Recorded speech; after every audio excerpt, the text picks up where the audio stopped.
This is Charles Hoskinson broadcasting live from warm, sunny Colorado. Always warm, always sunny, sometimes Colorado.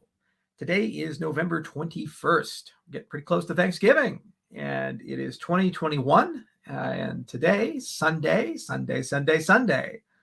AMA Day. So things are kind of moving along.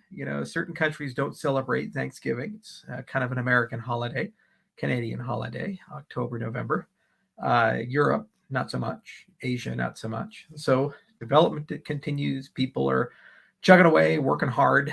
Us Americans, we're getting ready for a slow week next week. But things looking pretty good. Daedalus 4.5.1 just came out. And we've started a large program for user experience enhancements to Daedalus. We've collected an enormous amount of feedback a big priority for a long period of time. We're getting new features out and getting things done correctly. Now for 2022, a big priority is optimization and performance improvements. So we're going to start looking at everything from memory utilization, sync time, and just things that make the application fast and start integrating that in. Same time, there's a parallel track with Mithril. Mithril does two things. One, it allows you to run in a light client mode that is as secure as the full client mode. And then two, it allows for parallel validation of epochs, which means that you can scale to as many processing cores as your computer has. So your constraint is your network and your cores. So that should massively speed things up. A lot of other little optimizations are coming, and it's a very high priority. Floor, our director of engineering, is on it. Roman is on it. John Woods is on it. People care a lot. Script compression is another area that we've been thinking. Plutus templates are another area. So those are on-chain libraries for smart contracts to reference. And we are digging deeply into the read-only UTXO proposals and just trying to figure out where and how to do that while preserving determinism inside the system. So this is kind of the tail of Plutus optimization. So basically every month, new features come, new ideas come, and you have 3 upgrade windows per year, February, June, October for HFC events. And that delivery chain will augment ledger changes there. And meanwhile, software just gets optimized. So you'll have probably 3 to 6 week sprints, releases no more than 12 a year, but more likely about 8 to 9 minor releases to medium releases per year. And then 3 big releases. So that's kind of a time delivery train. And we're moving in that direction. And that's for the core software. And then there's a lot of stuff that's out of band, like interfaces, DB sync, these types of things. So it's really shaping up to be a very systematic software project and turning it into a full open source project, because all the code is open source, but there needs to be better governance in that respect and collaboration in that respect. It's still somewhat hierarchical amongst the core entities. Is going to be a big emphasis of 2022. And that should accelerate things as well if it's done correctly. So from a development viewpoint, things are looking good. PAB is looking good too. So PAB got integrated, went to testnet. It's being tested now with a lot of launch partners, and they're kind of working with it. There's, of course, a life cycle on that. And infrastructure is being turned on for it. So it was really a November, December thing, and either December, January, it looks like, for mainnet. But it's kind of an iterative process. So, it is what it is. But the thing is that now that it's out, it can be used on both testnet and mainnet. And it's really the dApp developer's level of comfort with that tooling. So this is not like a light switch where you flip it and you say, oh, well, the PAV is available today. No, it's actually a spectrum where you have it. And then as a dApp developer, you make a decision, is this useful to you? Or are you waiting for some functionality with it or something with it for your particular dApp? Or where are you at? But if you're a dApp developer and you're sane, you're going to deploy first to the testnet, and you're going to do that for a few months just to kind of make sure that everything looks good. And that's why it's the testnet, and then you can roll it up to the mainnet. But overall, PAV is looking good. A lot of little things to do here and there, but that's to be expected with new software and infrastructure. Now, plenty of people built without the PAB, like SpaceBuds and others. And actually, we implemented Hydra, the Hydra head protocol in Plutus without the Plutus application backend. So there are certainly ways you can either circumvent it or build without it. depending upon the nature of the application. And PAB is one of those iterative targets where there's new versions all the time, like DB Sync or the Rosetta integration or other things. And those new versions basically add more capabilities or improve issues or speed things up or find more easy ways of integrating stuff and so forth. But it's a very vibrant ecosystem. There's well more than 100 different people wanting to build dApps and get them into Cardano and get business models turned on within a 3 to 6 month time horizon. Really, the February Babbage fork is kind of the cleanup where a lot of things to optimize what they're trying to do will come online then, and then the following in June for that. The problem is that there's enormous amounts of misinformation that exists in space, just straight up lies and FUD and other things. And every single time we try to tell people how the process is working, people selectively listen and they just pull things out. For example, I just said February and June. Now, saying that, somebody on Twitter, Reddit, Telegram, blogger, YouTuber, somebody will take that out of context and say smart contracts aren't coming till June. They're already here. They're already running. The infrastructure is here. Optimizations are continuous, so they get cheaper, faster, better user experience over time. And new features and functionality come in to augment and enhance dApps. But let's be very clear. It's here. It's running. It's live. Smart contracts are online. We've written some ourselves. You, the community, participated and named the lobster on my microphone in my office because of smart contracts. And people just continue to lie and lie and lie and lie and lie. The other thing is apparently people don't understand how software optimization works. Premature optimization is the root of all evil in software. So you focus on correctness and get your right designs in. And then after you've done that, then you start optimizing. And there's a Pareto principle. A little bit of work gets you dramatic performance improvements. And then there's a long tail, and you have to make a decision of how far do you want to take that tail through.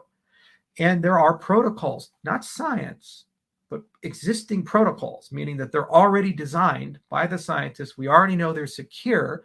We're not waiting for a peer-reviewed paper. We're not waiting for a conference. None of these things. They're written down on paper, and they're being debated by engineers about the implementation path for them, like pipelining, for example. And then also input endorsers. So conceptually, the way to think about input endorsers is it achieves the same ends that a lot of these DAG protocols achieve, where you have a heartbeat that kind of serializes things and creates a total order. And then in the meantime, you collect and batch lots of transactions that occur, and you allow some inconsistencies there because when the heart beats, it solves all of those. Just like what you see with IOTA and Phantom, and just like you see with all these other things. We're writing blog posts explaining how that works. And that's something that's being put into the Genesis era. Pipelining will come first because that's a very easy optimization. And now these two things alone can allow us to get to significantly larger block sizes in the megabyte range, and will get us to 20 to 40x. And these are things that we're going to push like hell to get done in 2022, alongside all the other stuff like the UTXO HD and Mithril and Hydra and Catalyst and the side chains and so forth. Okay, there are 12 development teams working concurrently, okay, at the same time to deliver an enormous train of features, not sequentially. But yet again, more lies, more fear, more uncertainty, and I'm just getting damn tired of it. I really am. It is incredibly frustrating when you run a professional project that has bi-monthly updates, a mid-month update, and an end-of-month update. You write blog posts on a regular basis. You do AMAs on an almost weekly basis. And you go out there and you show everybody what you're doing. Everything's out in the open. You have GitHub repos. You can see the release tags in the repos. You see the progress week by week by week by week. You see the enormity of the amount of companies and people that are working on this. Like, look at the essential Cardano list. And despite all of that, there seems to be a huge FUD storm and misinformation campaign, not just being conducted by trolls on Twitter, but by venture capitalists, by other projects in the industry, by people who should know better. And it's getting really tiring. It really is. It doesn't slow us down. It actually just pisses us off a little bit, might speed us up a little bit because we're getting a little rough. People have built whole ecosystems around the innovations of just one of our papers, like recursive snarks, for example, in Mina. Effectively, that's what Mithril accomplishes for us. That's one paper out of 125 that we've written.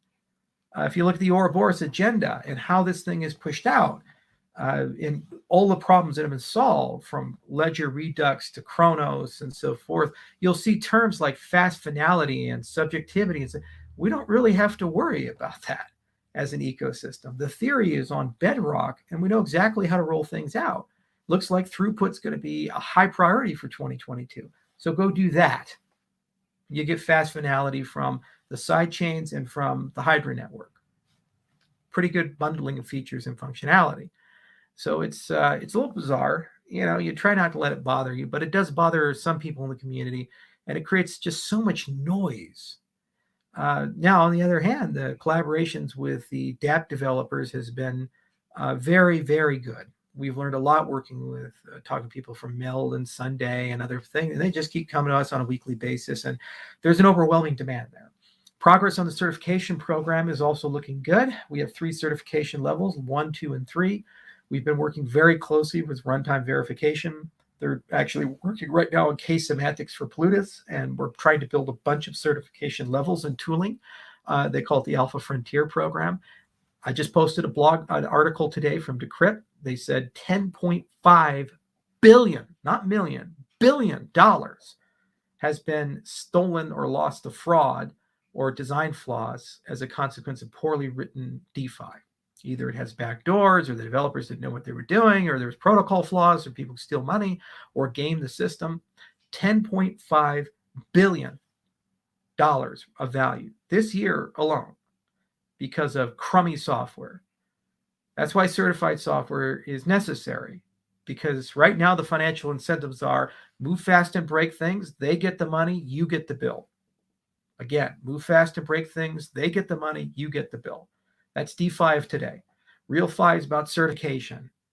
Okay, you get a math proof. You get some artifact that shows you that the protocol is designed correctly. The first example of that is JED. And we've been working real hard to get a reference, kind of like Hyperloop, what Elon Musk did there, so that reference is there for the community and ecosystem to use. And Cody is already hard at work taking this stuff and commercializing it for their own business. But there are going to be others who do that as well. You see, and that's the power of this ecosystem. So there are DEXs. We published a blog post about concurrency with working code, showing how to actually use different design patterns to deploy highly concurrent code with extended UTXO, and more to come, more design patterns to come, more infrastructure to come to further facilitate that. Don't like the extended UTXO model? Milkomedia is here.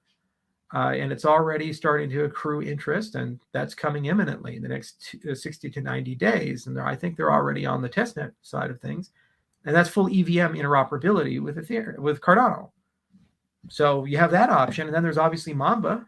We're right now hard at work writing down all the specifications for the sidechain protocol. And that will be used for Yella, for Catalyst, and it'll be used for EVM, running in OBFT mode. Okay, so that's underway. And there's tons of optimizations that can be done with OBFT to make it incredibly high performance, because ultimately it's a permission system. Your root of trust comes from Ouroboros at the base ledger. That is what we accomplished. That's what's worth $1 trillion with Bitcoin. And we did that better than everybody else. And as the price of ADA goes up, that gets more decentralized. Energy consumption per user goes down. It gets optimized. Opposite dynamics with Bitcoin.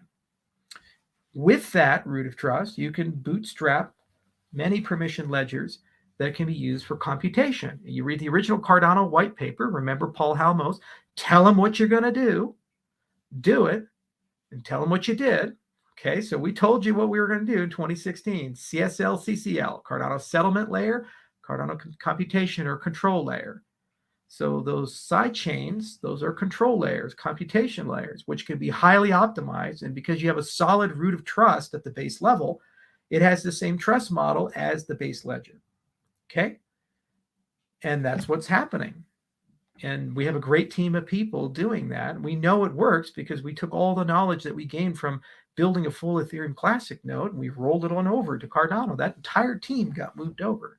It's great Scala code. It's very nice. It's getting optimized. A lot of QA has been done, a lot of performance improvements. We're just about to get into the audit side of things.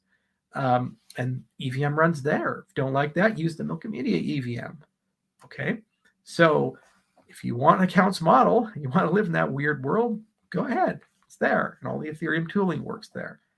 Just better, faster, and cheaper on Cardano. But again, lots of fear, lots of uncertainty, a lot of disinformation, especially from places I didn't expect to see it. People still saying Cardano is a gambling coin or started as a gambling coin, which is bizarre. I was kind of there in the beginning. It's not. If you see some Japanese website saying, well, there's a reference use case, yeah, 2015, 2016 crypto in Asia, a lot of people wrote websites talking about these things. But it's a general purpose smart contracting stack, which was the unused roadmap that I had from Ethereum, which was 2013, 2014. And had I stayed at Ethereum, it would have looked that way. But I didn't, got pushed out. But okay, let's just lie. Let's just lie. It's what people are doing. And it's not going to stop. It's only going to get worse, you know? But facts are tricky things. And you can have your own opinion, but you can't have your own facts. And they are absolutely clear. Every single week, you see it. Every single day, you can see the GitHub repositories. You can see the release cycle. You can see how things are improving. You can see the totality of so many different companies, independent companies working towards this end. You can see a large DApp ecosystem is starting to ferment. And it, of course, takes time for that. It doesn't happen instantaneously. These are businesses too. These are developers too. They're not us. We don't own them. They're an ecosystem, which means they have to grow. They have to build real businesses. And it took about 3 years for this to occur on Ethereum. The fact that within 3 to 6 months, that first wave is coming, financed by Catalyst, ISOs, and other things, bootstrapped by the Cardano ecosystem, is an extraordinary acceleration over what we've seen. Okay, some VCs are saying that no one's pitched them Cardano-related stuff.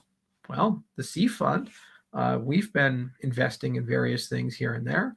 We've gotten 189% return from our venture capital fund with the money that we've put in.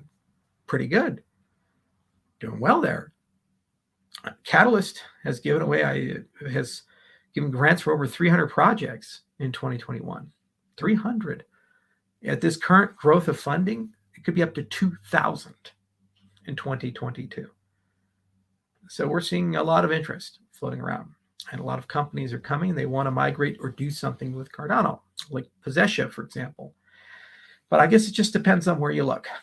Or you can ask venture capitalists whose business partners said we're affiliated with organized crime as a credible resource. Or you can ask 20 of your developer friends as a credible resource for these things. So anyway, that's a brief update. The water outside is a little choppy. The water inside the Cardano land actually isn't. We've never been this efficient. We've never been moving this smoothly. And it is what it is. And it is what you make it. As I mentioned in my prior video, we seem to live in a post-truth economy. Facts don't matter. The truth doesn't matter. Opinion and subjectivity is all that matters. Feelings are all that matters. And unfortunately, crypto is at times guided by that. But that's not a permanent state of affairs. I have to believe there'll be a return to objectivity and sanity. And like Highlander, we will be the last man standing. Okay.